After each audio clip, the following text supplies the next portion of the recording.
الإنسان أيها الإخوة في رأسه تقريبا 300,000 شعرة، لكل شعرة وريد وشريان وعصب وعضلة وغدة دهنية وغدة صدرية. ألم نفكر مرة لم ليس في شعر الإنسان أعصاب حس؟ لو في أعصاب حس لاضطررنا أن نجري عملية جراحية هي عملية الحلاقة في المستشفى، لكن رحمة الله بنا جعلت هذه الأشعار فيها أعصاب حركة بس ما فيها أعصاب حس. وكذلك الأظافر. لو نزلنا إلى الدماغ 140 مليار خلية سمراء لم تعرف وظيفتها بعد، 14 مليار خلية قشرية فيها المحاكمة، فيها التصور، فيها التخيل، فيها الاستنباط، فيها الاستنتاج، عمليات فكرية معقدة جدا. بل إن الدماغ عاجز عن فهم ذاته من آيات الله الدالة على عظمته. هذه الآلات التي أمامي هي آلات تصوير فائقة جدا، آلات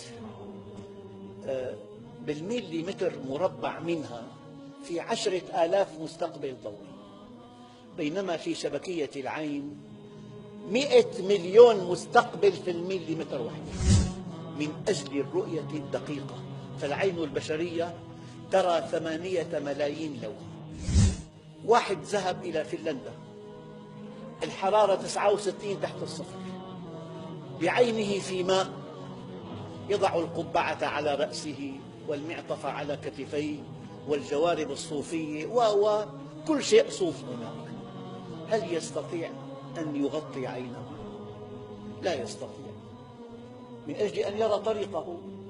طيب هذه العين على تماس مع 69 تحت الصفر، إذا لا بد أن يفقد كل إنسان يسكن في الشمال بصره. أودع الله في ماء العين مادة مضادة للتجمد. يد من؟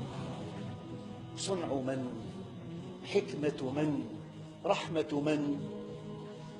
20 مليون عصب شمي، كل عصب ينتهي ب7 أهداب. الأهداب مغمسة بمادة تتفاعل مع الرائحة، من تفاعلها مع الرائحة يتشكل شكل هندسي هو رمز هذه الرائحة، يشحن إلى الدماغ، يعرض على الذاكرة الشمية. الذاكرة الشمية فيها تقريبا 10,000 بند، يعرض عليها بلمح البصر، فأي توافق بين الشكلين بتقول فيه بالأكل كمون. ما الذي أخبرك أنه فيه بالطعام كمون أو في نعنع بالشاي؟ هذه الذاكرة الشمية. تحسب أنك جرم صغير وفيك انطوى العالم. هذا الإله العظيم يعصى، ألا يخطر وده؟